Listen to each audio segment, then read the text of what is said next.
बाबा साहब ने संविधान बनाते समय भारत के सभी निवासियों को उनका मौलिक अधिकार दिया। Thank you.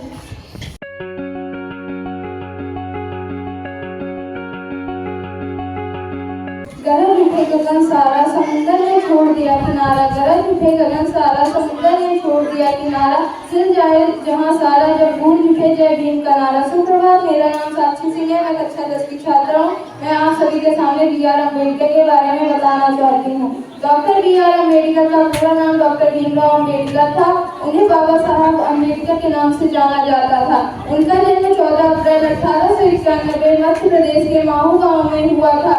वो बचपन से पढ़ने लिखने में बहुत होशियार थे। उन्होंने अपनी पढ़ाई मुंबई से पूरी करके अमेरिकन कोलंबिया यूनिवर्सिटी से अर्थशास्त्र और संविधान की डिग्री हासिल की।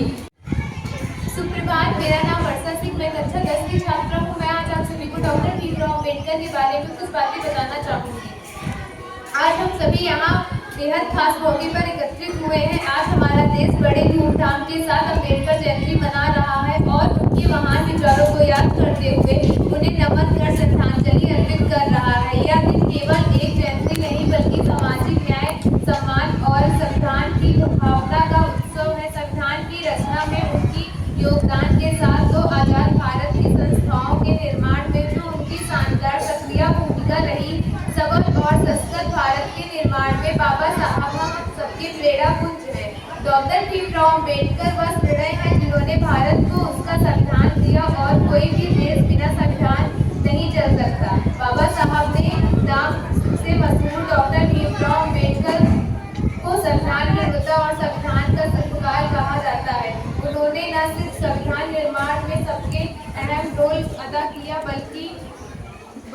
बल्कि समाज में दलितों पर हो रहे अत्याचारों के खिलाफ आवाज उठाई। बाबा साहब ने अपना सारा जीवन भारतीय समाज में व्यक्त जाति व्यवस्था के खिलाफ संघर्ष में बिता दिया। उन्होंने भारतीय समाज में समानता लाने के काफी प्रयास किए। उन्होंने के लिए पढ़ना होगा, लड़ने के लिए पढ़ना होगा, पढ़ने के लिए लड़ना होगा। किताबें तो बहुत सी हैं, किताबें तो बहुत सी हैं, पढ़ी होगी तुमने, किताबें तो बहुत सी पढ़ी होगी तुमने। हक और अधिकार जानने के लिए संविधान पढ़ना होगा। धन्यवाद।